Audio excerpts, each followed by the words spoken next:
আজ 3E hexadecimal এবং 65 octal টাকা দিয়ে 2টি বই ক্রয় করলো। ক নাম্বার হলো ইউনিকোড কি?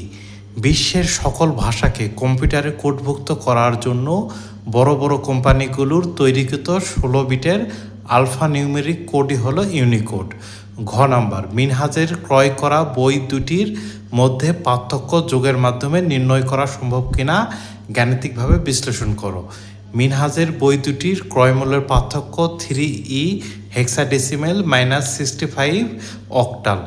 এই দুটাকে প্রথমে বাইনারিতে রূপান্তর করতে হবে। 3 হলো বাইনারি হলো 3 হেক্সাডেসিমেলের বাইনারি 0011, তাহলে 12 যোগ করলে হয় 3।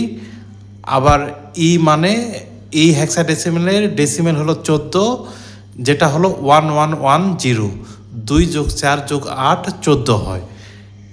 এরপর প্লাস মাইনাস চিহ্ন দিয়ে 65। এখন 65 যেহেতু অক্টালে আছে সেহেতু 3 বিট করে হবে বাইনারি।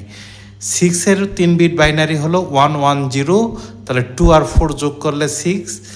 আর 5-এর 3 বিট বাইনারি হলো 101, তাহলে 1 আর 4 যোগ করলে হয় 5। তাহলে আর যেহেতু 6 বিট হচ্ছে এখানে 65 অক্টালের 6 বিট বাইনারি হচ্ছে, কিন্তু রেজিস্টার হয় 8 বিটের, এই কারণে বাম দিকে আরও 2 বিট শূন্য নিতে হবে। নেয়ার পর এটি ঋণাত্মক, এই মানটি ঋণাত্মক হওয়ার কারণে তাই এই মানের 2s এর পরিপূরক করতে হবে। তাহলে এত এর 1-এর পরিপূরক, যেখানে 1 থাকবে সেখানে 0 হবে, যেখানে 0 থাকবে সেখানে 1 হবে। এটি লেখার পর যদি 1 যোগ করা হয় বাইনারিতে, তাহলে এটির 2 এর পরিপূরক পাওয়া যাবে। এটির 2 এর পরিপূরক হলো এটি। এখন এটি আর এটি বাইনারিতে যোগ করতে হবে। তাহলে 0 আর 1 হয়, 1 1 10 হয়, হাতে থাকে 1। 1 1 10 হয়, হাতে থাকে 1। 1 1 1 11 হয়, হাতে থাকে 1। 1 1 10 হয়, হাতে থাকে 1। 1 1 10 হয়, হাতে থাকে 1। তাহলে 1 এখানে সে যোগ হয়ে 1 1 10, হাতে থাকে 1। 1 1 যোগ করলে হয় 10, এখানে 0 আর এই হাতের 1 এখানে। তাহলে এটি 9 বিট হচ্ছে।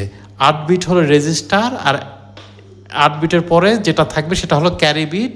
ক্যারি বিট এখানে বিবেচনা করা হয় না। আর এই 8 বিটের শেষ বিটটা হলো চিহ্ন বিট। 0 থাকলে ধনাত্মক আর 1 থাকলে ঋণাত্মক হয়। এখন 1 2 4 8, এই 1 আর 8 যোগ করলে হয় 9 ডেসিমেলে।